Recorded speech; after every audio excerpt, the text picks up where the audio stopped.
Self एन्करेजमेंटची आवश्यकता आहे महाराज.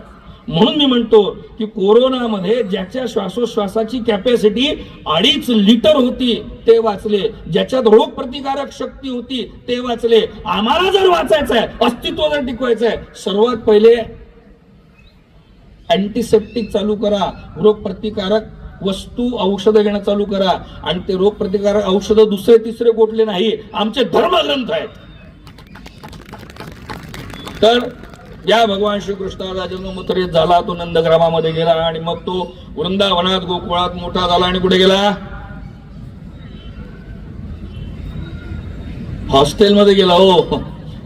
हो, हॉस्टेल नवीन नाहीये, पहिले सुद्धा हॉस्टेल होते, फक्त त्यावेळेसच्या हॉस्टेलाची प्रगतीकारक अवस्था ही गुरुकुल होती. तुम्हाला माहित नसेल, म्हणून मी यांना सांगत असतो, चांगला वक्ता घेऊन या, ज्याला काहीतरी माहिती आहे ना. हो, श्रीकृष्णाचा जन्म झाल्यावर लोक डायरेक्ट त्याला गुजरातला ढकलतात. श्रीकृष्णाचा जन्म झाला, तो तिथे मोठा झाला, मध्य प्रदेशात आला, उज्जैनला आला आणि स्वतःला गुरुकुलामध्ये शिकवून घेतलं. त्यांच्या गुरुचं नाव काय होतं? ज्यांना ज्यांना माहिती आहे त्यांनी स्वतःला अशी शाबास केली, असं द्यायला पाहिजे, कौतुक करायला पाहिजे. आणि हा श्रीकृष्ण उज्जैन मध्ये शिकतो, सांदीपनींकडून दीक्षा घेतो आणि नंतर कुठे जातो? द्वारकेला. आता या सगळ्यांचा या हिंदू संमेलनाशी काय संबंध? अहो, देवाचा आपला संबंध आहे, म्हणूनच तर संमेलन होतं ते महाराज. आपल्यातला देव काढून टाकला की आपण पूर्ण विराम होतो. तैसा हृदयामध्ये मी असता रामू, हा राम जीवन आहे आणि कृष्ण श्वास आहे महाराज. तर काय झालं? याचा जन्म झाला मथुरेमध्ये, उत्तर भारतामध्ये, मग तो शिकला मध्य भारतामध्ये आणि गेला कुठे? गुजरातीमध्ये. अहो महाराज, या कृष्णाच्या जेवढ्या काही मूर्त्या आणि जेवढे काही मंदिरं संपूर्ण भारतात आहे, पहा बरं का. तिथे कुठे याला 2 फुटावरून पाहावं लागतं, 4 फुटावरून पाहावं लागतं, 6 फुटावरून पाहावं लागतं, 10 फुटावरून पाहावं लागतं. पण हा कृष्ण जेव्हा विठोबा म्हणून, विठाई म्हणून महाराष्ट्रात येतो, पंढरपुरात येतो, एकुलता एक कृष्ण आहे संपूर्ण जगामध्ये की प्रत्यक्ष कोणी पण त्याला स्पर्श करू शकता, त्याच्या पायावर मस्तक ठेवू शकतं. ही महाराष्ट्राची वैशिष्ट्य आहे बरं का. आणि इतर सगळीकडे कृष्णाच्या तुम्ही मूर्त्या पहा, हा 3 ठिकाणी वाकलेला आहे. पहिला हातामध्ये, दुसरा कमरेमध्ये आणि तिसरा पायामध्ये. महाराज, हा श्रीकृष्ण जेव्हा महाराष्ट्रात येतो, अवतार घेतो, तेव्हा सरसगट उभं राहावं लागतं. ही महाराष्ट्राची पुण्याई आहे. या विठोबाच्या दर्शनाला गेल्यानंतर याचे 2 पाय, समचरण सरोजम सांद्र निलांबुरामम जगन्निहित पाणी मंडनम मंडनानाम तरुण तुलसी माला कज्जलम खंजनेत्रम सदैवलासम विठ्ठलम चिंतयामी. हा विठोबा कसा आहे? 2 पायांवर उभा आहे. महाराज हा 2 पायावर उभा नाही बरं का. याचा एक पाय म्हणजे संत श्रेष्ठ कैवल्य साम्राज्ञ चक्रवर्ती माऊली महाविष्णू ज्ञानोबाराय महाराज आहे आणि याचा दुसरा पाय म्हणजे जगद्गुरु तुकोबाराय आहे.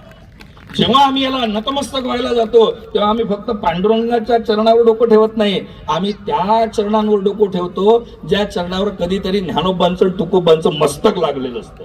हा महाराष्ट्र आहे. आणि म्हणून इथे वारकरी संप्रदाय उपनला, जिथे भेदाभेद भ्रमामंगळ म्हणल्या गेली. या महाराष्ट्रामध्ये परत दुसरं दैवत निर्माण झालं. एक होतं क्षत्रिय आणि दुसरं होतं क्षत्रिय. क्षत्रिय दैवत पांडुरंग परमात्मा होता आणि क्षत्रिय दैवत होतं जेजुरीचा मल्हार मार्तंड खंडोबा.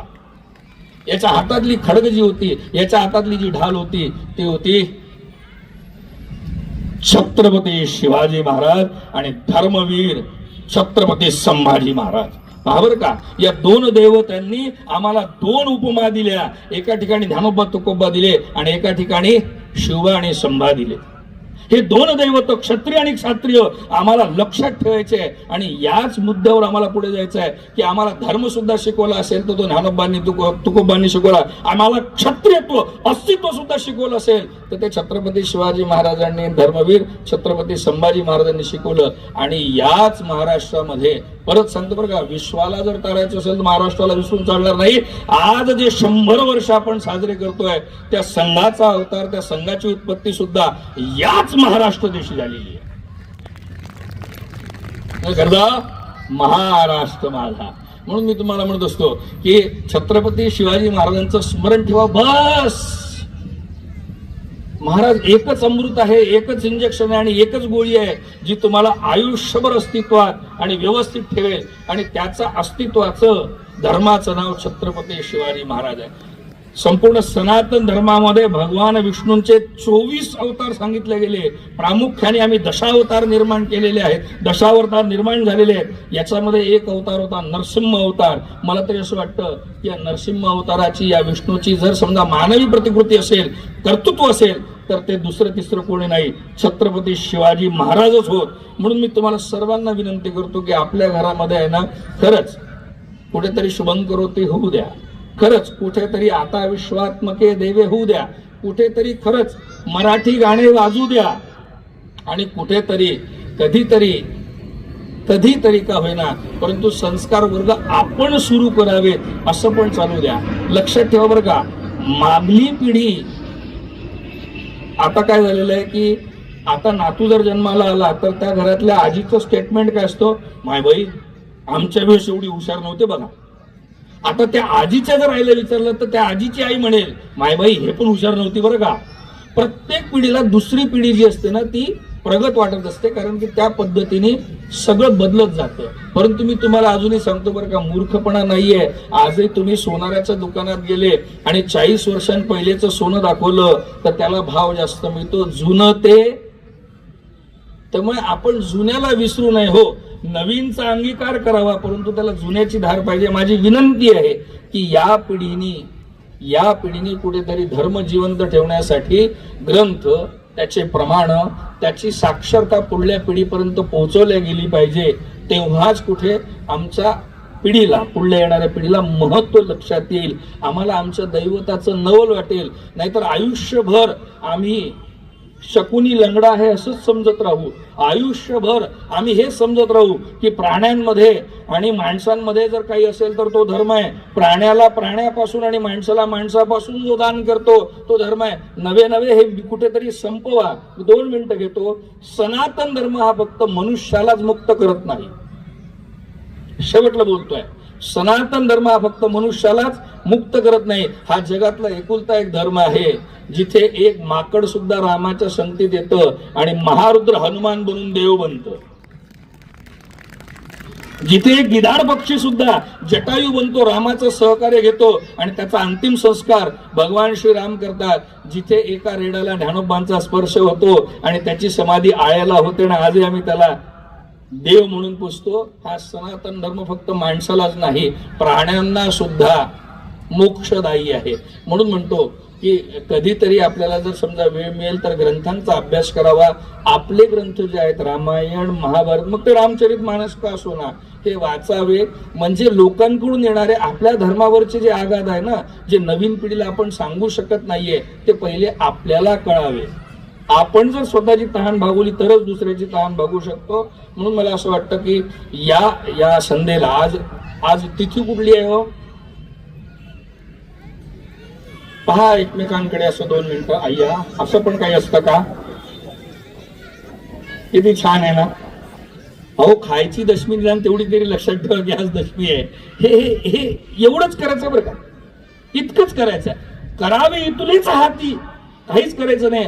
आपल्याला आपल्या घराचं महत्व राहिलं ना तर दुसऱ्यांचे पडदे विकत घ्यायची गरज पडत नाही. आपल्याला बसायला खुर्ची असलेली बरोबर झाली, दुसऱ्यांच्या घरच्या सोफ्यांचं मोजमाप काढायची गरज नाही. आणि हो, आम्ही एकमेकांच्या सोबत राहणारे, वसुदैव कुटुंबकम म्हणणारे आहोत. त्यामुळे ही प्रवृत्ती कायम ठेवायची असेल तर आम्हाला देवांच्या संगतीत राहावं लागेल. हो, हा धर्म आहे, हा देवांच्याच आधारे चालतो आणि आमचा देव सर्वांपेक्षा वेगळा आहे. म्हणून आमचा देव जेव्हा अवतार घेतो तेव्हा जंगलात जाऊन माकडांचं संघटन करतो आणि तो श्रीराम म्हणवला जातो. तो कृष्ण म्हणून जेव्हा युद्धात उभा राहतो तेव्हा युद्धाच्या ठिकाणी सुद्धा तो धर्म शिकवतो, तो संवाद करतो. हा देव एकटा येतो, एकटाच बडबड करतो, काहीतरी लिहून जातो आणि चालला जातो असं नाही. इथे संवाद आहे. म्हणून ज्ञानोबा महाराज उद्भवघात करतात, हे हृदयचे ते हृदयी घातिले. आणि परत एकदा सांगतो की मातृशक्तीला सुद्धा विनंती आहे की खरं सनातन धर्मामध्ये उत्पत्ती तुमच्यापासून आहे.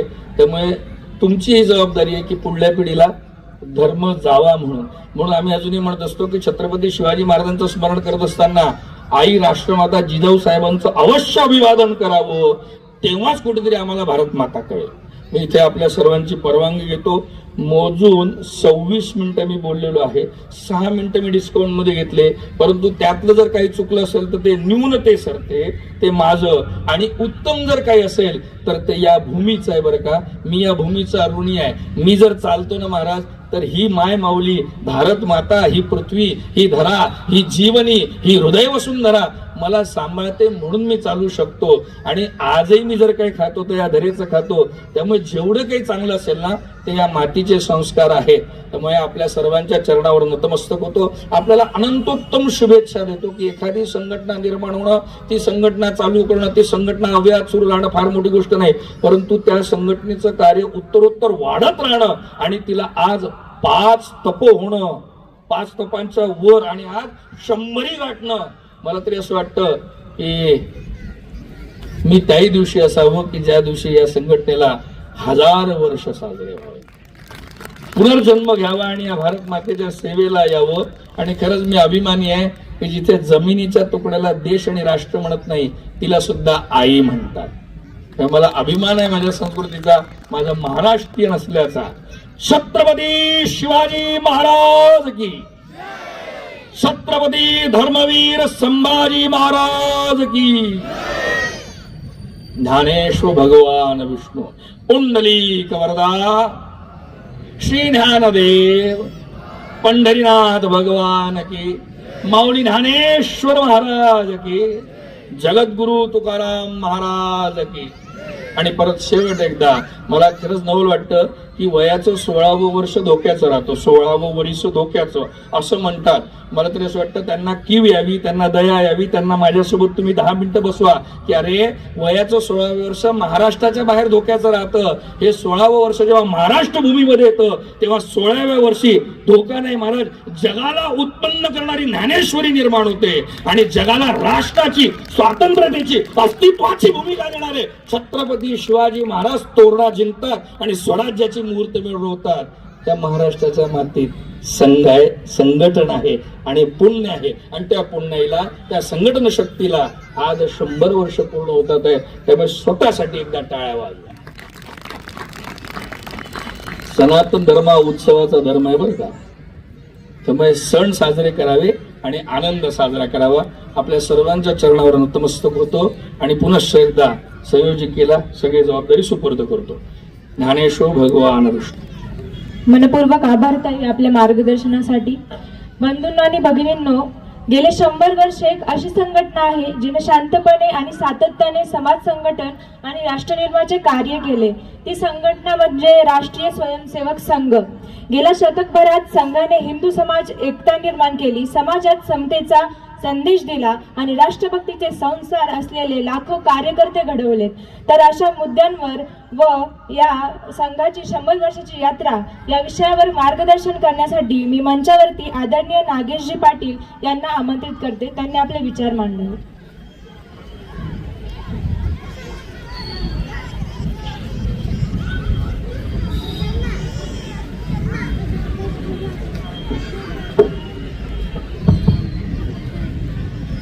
सुरुवातीलाच आपण आदरणीय योगीजी आणि आदरणीय दीप्तीताई यांच्यासाठी जोरदार टाळ्या वाजवूया. त्या दोघांचंही अभिनंदन करूया.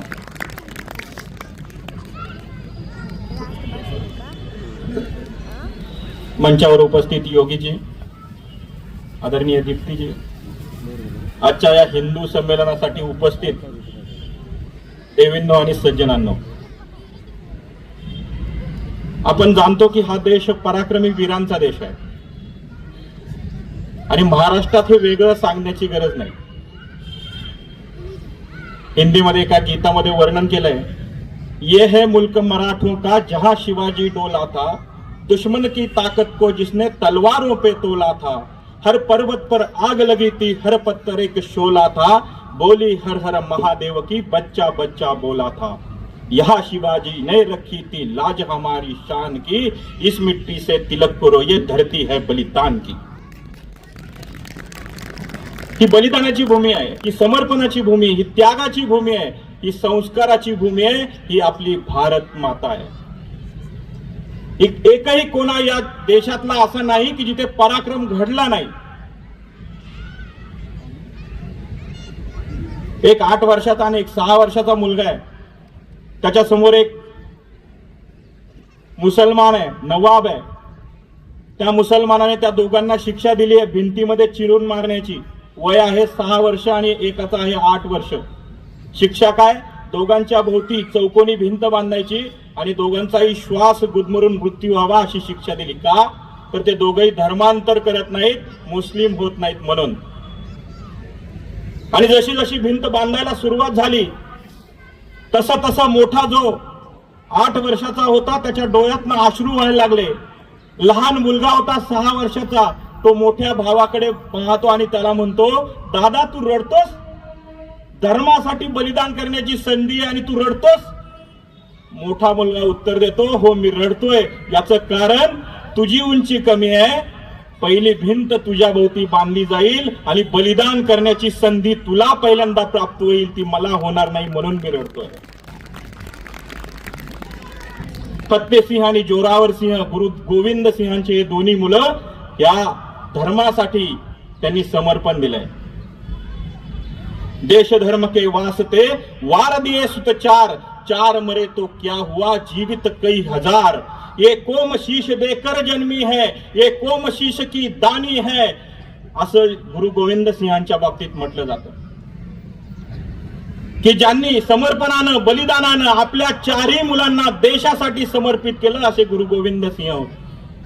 असा पराक्रमाचा देश आहे, अशा वीरांचा देश आहे, वीरांगणांचा देश आहे, संतांचा देश आहे, महंतांचा देश आहे, महापुरुषांचा देश आहे. विज्ञान आमच्या जगामध्ये अशा पद्धतीचं होतं की आज सुद्धा आमच्या देशानं दिलेले शोध जग घेऊन फिरतं. असा महापुरुषांचा देश आणि महापराक्रमी देश आपला भारत. या भारतावरती किती आक्रमणं झाली, हजारो वर्ष आम्हाला आतोनात छळ सहन करावा लागला. डच आले, फ्रेंच आले, मोगल आले, पोर्तुगीज आले, शक आले, हुन आले, कुशाण आले, शेवटी इंग्रज आले. 1200 वर्ष अविरतपणे आमच्यावरती अत्याचार होत राहिले. आमच्या लेकी सुनांना, आमच्या बाळांना, आमच्या घरातल्या कर्त्या पुरुषांना ओरून उडबरून मारण्यात आलं. एका हातात धर्मग्रंथ, एका हातात तलवार घेऊन आमची धर्मांतर करण्याची त्यावेळेची त्यांची परंपरा चालली होती. असं असताना सुद्धा हजारो वर्षाचा इतिहास आम्ही आज सांगतोय की आमचा हा देश जगाच्या पाठीवरती असा एकमेव देश आहे की इतके अत्याचार सहन करून सुद्धा आम्ही आज भारत म्हणून अभिमानाने सांगतोय, हा आमचा भारत देश आहे, ही आमची भारत माता आहे.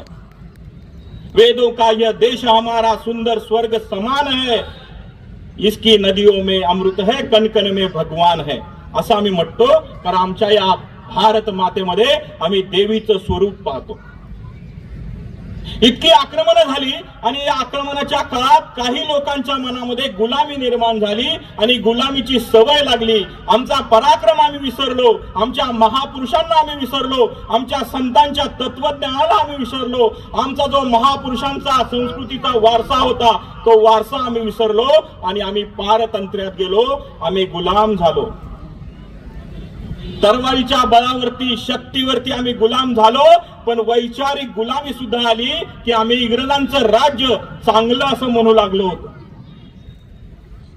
आणि या इंग्रजांना हकलून देण्यासाठी, या इंग्रजांचा प्रतिकार करण्यासाठी चालू झालेली परंपरा आपण सगळेजण पाहतोय की अनेक क्रांतिकारकांनी आपल्या जीवाचं रान केलं, अनन्वित छळ सहन केला आणि या इंग्रजांचा प्रतिकार केला, त्यांना सळो की पळ करून सोडलं.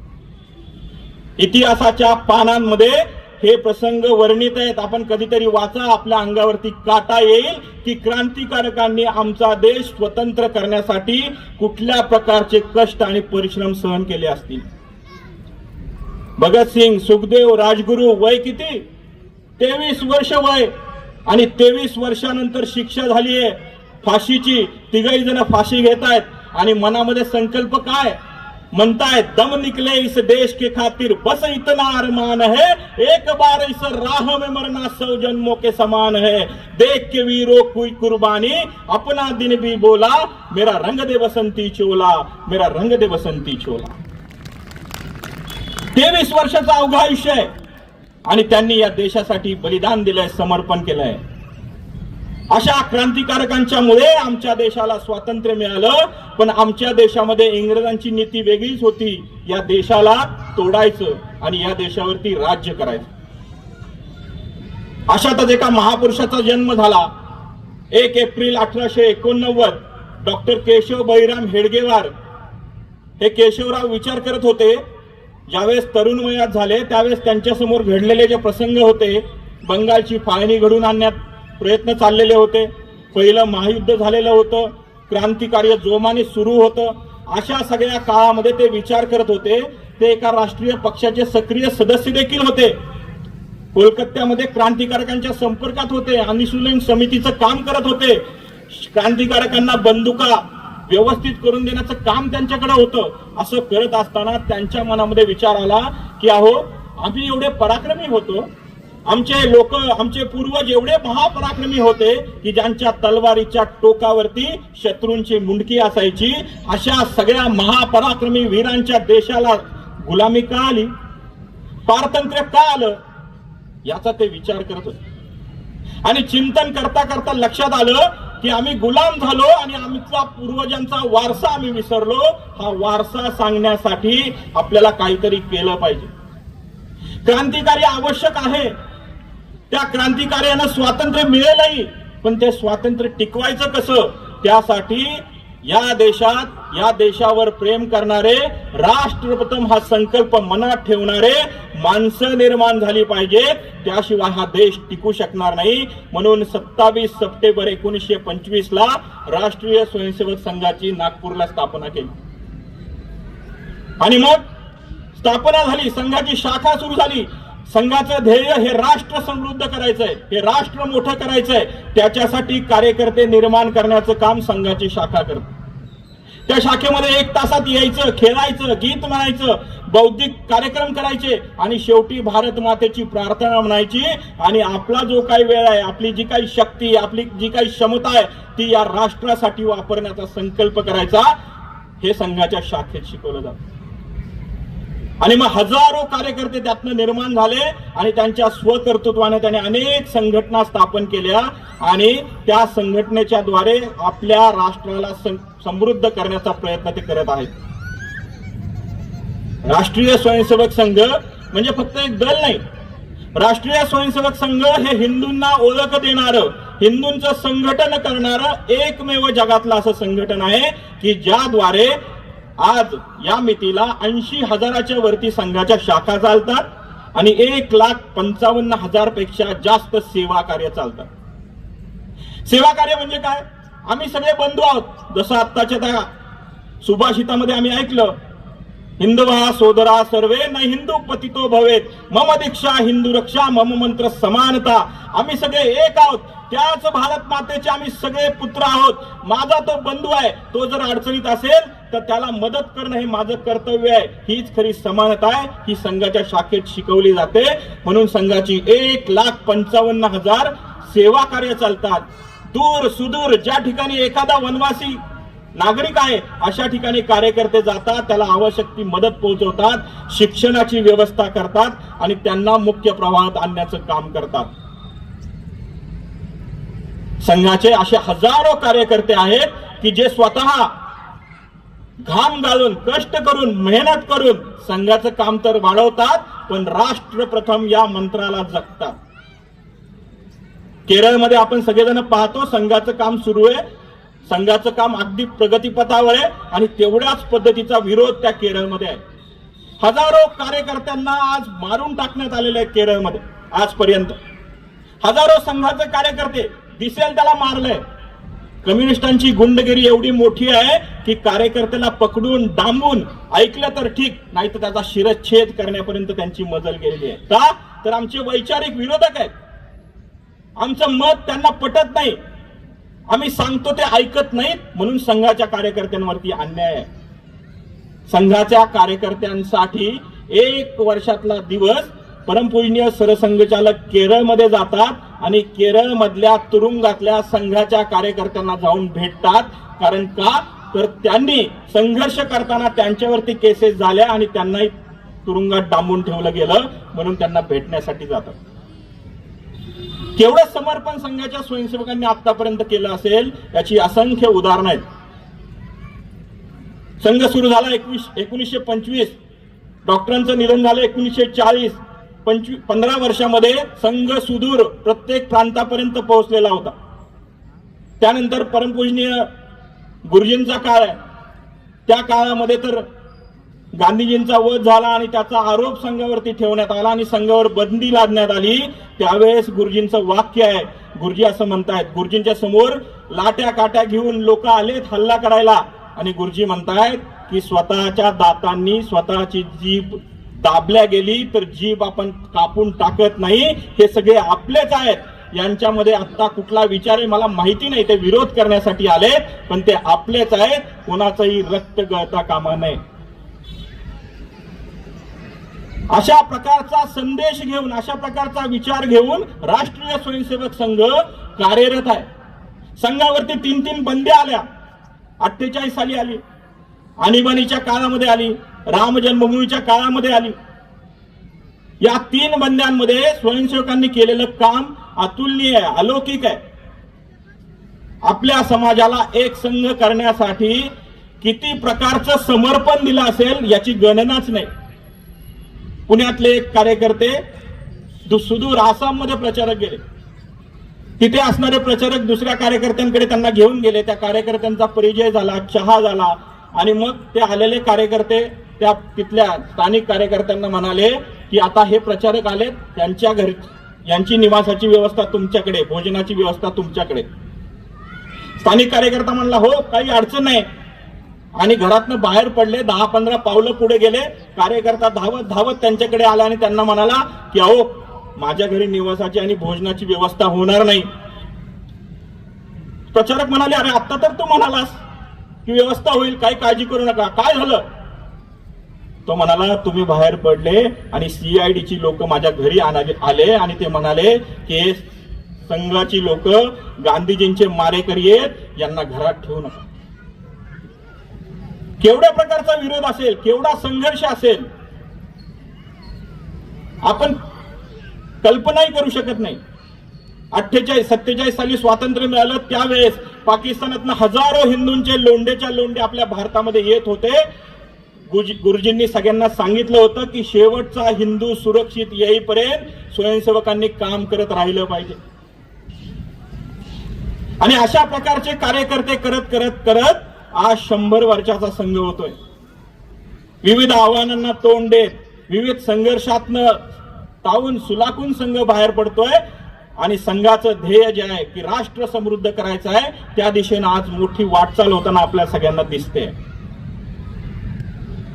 संघाचं काम काय आहे तर संघाचं काम संघाला काही प्रसिद्धी पाहिजे असं नाही, संघाला स्वतःला काही पाहिजे असं नाहीये, संघाला स्वतःला काही मिळवायचं असंही नाहीये.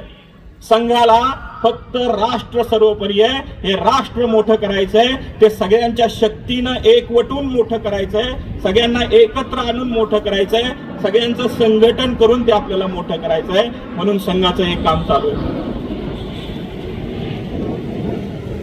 संघाचा कार्यकर्त्यांचा प्रेम जिव्हाळा आपण सगळेजण अनुभवत असतो. आपल्या अनेकांच्या घरी संघाचे कार्यकर्ते आलेले असतील. त्याच्या जीवावरती ही संघटना एवढी मोठी झाली आहे. कार्यपद्धती संघाची एक वेगळी आहे, कार्यपद्धती एक निश्चित आहे, त्याच पद्धतीनं काम चालतं. संघात व्यक्तिपूजा नाही, व्यक्ती मोठा नाही, व्यक्ती किती सर्व गुण संपन्न असेल पण संघात त्याचं स्थान फक्त स्वयंसेवक. 2009 साली आधीचे जे सरसंघचालक होते सुदर्शनजींनी अखिल भारतीय प्रतिनिधी सभेच्या बैठकीमध्ये घोषणा करून टाकली की उद्यापासून मी आता संघाचा सरसंघचालक नाही, माझी तब्येत आता मला साथ देत नाही. यापुढे संघाचे सरसंघचालक असतील डॉक्टर मोहनराव भागवत. घोषणा झाली, दोघांची भाषणं झाली आणि भाषणं झाल्या सुदर्शनजी त्या खुर्चीवरनं उठले आणि रांगेत येऊन बसले स्वयंसेवकांच्या बरोबर. ही संघाची पद्धत आहे, ही संघाची शिस्त आहे. संघात व्यक्ती मोठा नाही, संघात तत्व मोठं, संघात विचार मोठा, संघात कार्यपद्धती मोठी, म्हणून आज 100 वर्ष एक विचार घेऊन एका दिशेनं चालणारी संघटना आपण सगळेजण पाहतोय. नाहीतर अनेक संघटना येतात, कार्यकर्ते उभे राहतात, उमेदीचा काळ असतो त्यावेळेस कामही होतं, पण नंतर काहीतरी कलह होतात, वैचारिक मतभेद होतात आणि मग संघटना लयाला गेलेल्या आपण सगळ्यांनी पाहिलेही असतील. संघाचं वैशिष्ट्य हे की देव दुर्लभ कार्यकर्ते, म्हणजे देवांना सुद्धा असे कार्यकर्ते मिळाले नाहीत, असे कार्यकर्ते संघाकडे आहेत की जे स्वतःचा वेळ देऊन, स्वतःचा पैसा देऊन हे राष्ट्राचं काम करतायत. त्यांच्या मनामध्ये भावना एकच आहे की हे ईश्वरीय कार्य आहे, हे ईश्वराचं कार्य आहे, त्यात माझी एक संविधा मी टाकायची, अशा पद्धतीचं हे संघाचं काम आहे. 100 वर्ष चालू आहे. डॉक्टर होते त्यावेळेसच ते म्हणाले होते की संघाचं काम लवकरात लवकर आपल्याला बंद करायचंय. म्हणजे काय करायचं, तर संघाचे जे विचार आहेत, संघाचा जो संदर्भ आहे, संघाची जी शिस्त आहे, संघाचे जे विचार आहेत ते सर्व लोकांपर्यंत पोहोचवायचं आणि सर्व लोकांना स्वयंसेवक करायचं आणि तेव्हा संघाचं काम बंद करायचं. आजही संघ चालू आहे आणि किती वर्ष लागतील हेही माहिती नाही, पण आज एका अशा वळणावरती संघ येऊन पोहोचलाय की हजारो ठिकाणी हजारो कार्यकर्ते संघाच्या माध्यमातून आज कार्यरत आहेत. संघाचं काम म्हणजे संघाचे विचारांचे राष्ट्रपती झाले म्हणून संघाचं काम थांबलं नाही, संघाच्या विचाराचे पंतप्रधान झाले म्हणून संघाचं काम थांबलं नाही, 16 राज्यांमध्ये मुख्यमंत्री संघाचे विचारांचे आहेत म्हणून संघाचं काम थांबलं नाही किंवा थांबवलं नाही. संघाचं काम हे अविरत आहे. गंगेच्या प्रवाहासारखं, गंगेचा प्रवाह जसा चालतोय तसंच संघाचं काम आहे. 1925 पासून चालू आहे, आजपर्यंत ते अविरतपणे चालू आहे. संघाच्या कार्यकर्त्यांनी आपल्या घामाने, परिश्रमाने हा संघ वाढवलाय. या संघाच्या कामात आपण सगळ्यांनी सहभागी व्हावं, अशा दृष्टीनं विनंती आपल्या सर्वांना. आपण राष्ट्राचं काहीतरी देणं लागतो, या भारत मातेचं काहीतरी देणं लागतो. नाहीतर ते स्वामी विवेकानंदांनी सांगितलेली गोष्ट अशी आहे की एका विहिरीमध्ये एक बेडूक असतो आणि मग पावसाळ्यात पाण्याच्या लोंढ्याबरोबर एक समुद्रातला बेडूक त्या विहिरीत येऊन पडतो, दोघांची भेट होते, चर्चा होते. विहिरीतला बेडूक त्या समुद्रातल्या बेडकाला म्हणतो, बाबा तू कुठून आला? समुद्रातला बेडूक म्हणतो, मी समुद्रातनं आलो. विहिरीतला बेडूक त्याला म्हणतो की बाबा समुद्र केवढा असतो? समुद्रातला बेडूक म्हणतो तो अथाळ असतो, अथांग असतो, विशाल असतो. विहिरीतला बेडूक त्याला म्हणतो, बाबा तू मला माझ्या विहिरीत उडी मारून दाखव केवढा असतो तेवढा. विहिरीतला बेडूक पायरीपर्यंत जातो, पायरीपासून थोडी उडी पुढे मारतो आणि म्हणतो की एवढा असतो का समुद्र? समुद्रातला बेडूक म्हणतो नाही. परत पायरीपर्यंत येतो, मध्यापर्यंत उडी मारतो, एवढा असतो का? नाही. परत पायरीपर्यंत येतो, थोडी लांबपर्यंत उडी मारतो, एवढा? नाही. परत पायरीपर्यंत येतो, सगळी शक्ती एकवटतो आणि शेवटच्या टोकापर्यंत उडी मारतो आणि म्हणतो एवढा समुद्र असतो? समुद्रातला बेडूक म्हणतो नाही. विहिरीतला बेडूक त्याला म्हणतो, बाबा रे धन्यवाद, तू आलास, तुझा समुद्र तुला लखलाभ आहे, माझी विहीरच माझा समुद्र आहे. माणसाच्या जीवनात पण असंच आहे. स्वार्थ फक्त माझं, माझ्यासाठी, माझ्या लोकांसाठी, एवढंच आम्ही जर घेऊन बसलो तर आमच्या देशासाठी काम करणार कोण? अमेरिकेचा, इस्रायलचा, लंडनचा कुणीतरी येईल आणि आमच्या देशाचा उद्धार करेल? कदापि शक्य नाही. माझ्या आईचा विचार करायचा असेल तर त्या भारत मातेच्या पुत्रांनी आणि पुत्रीनीच केला पाहिजे. हा भारत संपूर्ण समृद्ध करण्यासाठी आपलं दायित्व आहे हे स्वीकारलं पाहिजे. म्हणून भारतासाठी सज्ज व्हायचंय, भारतासाठी काम करायचंय. आम्ही ज्या क्षेत्रात असू, आम्ही जिथे असू, आम्ही ज्या परिसरात राहतो त्या परिसरात असू, आम्हाला देशासाठी काय करता येईल याचा विचार करायचा आहे आणि ते पण समर्पणानं करायचंय की मला काय देता येईल. शिवाजी महाराजांच्या जीवनामधला प्रसंग आहे की एक सरदार त्यांच्या कामी आला युद्धामध्ये. शिवाजी राजे गडबडीत होते, काही काळानंतर त्याच्या घरी सांत्वनासाठी गेलेत. त्याच्या वडिलांना भेटले, सांत्वन केलं आणि वडिलांना म्हणाले, दादा तुमचा मुलगा स्वराज्याच्या कामी आलाय, तुम्हाला काय पाहिजे? तुम्हाला पैका देऊ, तुम्हाला धन देऊ, तुम्हाला हिरे मोती जवाहर काय पाहिजे? जहागिरी पाहिजे? सांगा. तुमचा मुलगा स्वराज्याच्या कामी आलाय, सांगा. वडील म्हणले, राजा मला काय बी नग. राजे पुन्हा पुन्हा विनवणी करतायत की सांगा तुम्हाला काय पाहिजे, तुम्ही म्हणाल ते देतो. स्वराज्यासाठी समर्पित झालाय तुमचा मुलगा. वडील म्हणतायत, नग राजा मला काय बी नग, सगळं संप आहे माझ्याकडे राजा. आणि मग सगळं आवरल्यानंतर राजे निघतात. निघता निघता ते वडील राजाला म्हणतात, राजो एक मागणं आहे, द्याल का? राजे म्हणतात, सांगा सांगा काय पाहिजे तुम्हाला.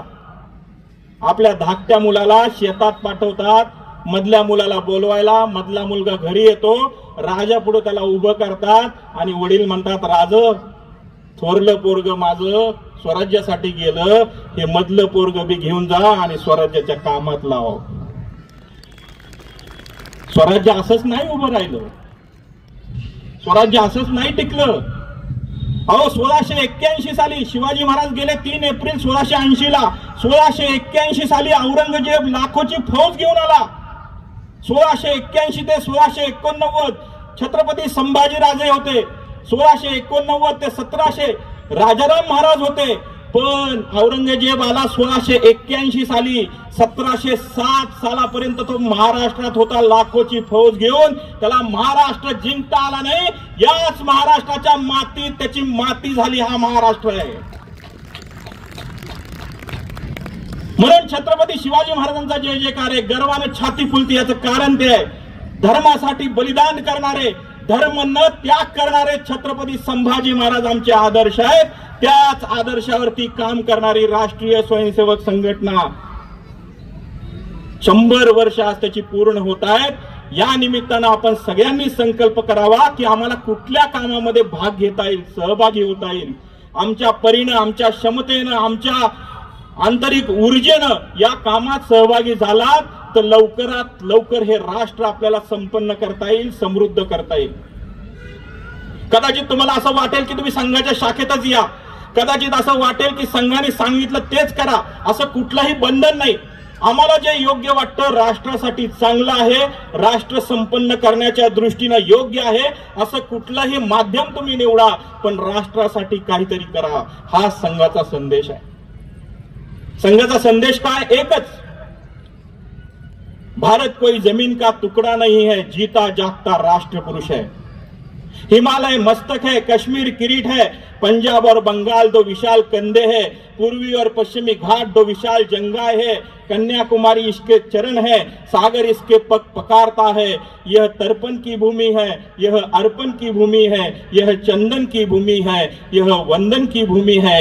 इसका कंकर कंकर शंकर है, इसका बिंदु बिंदु गंगा जल है. हम जिएंगे तो इसके लिए और मरेंगे भी इसके लिए, और मरने के बाद गंगा में बहती हमारी अस्थियों को कोई कान लगा के सुन ले तो एक ही आवाज आएगी, भारत माता की जय, भारत माता की जय, भारत माता की जय.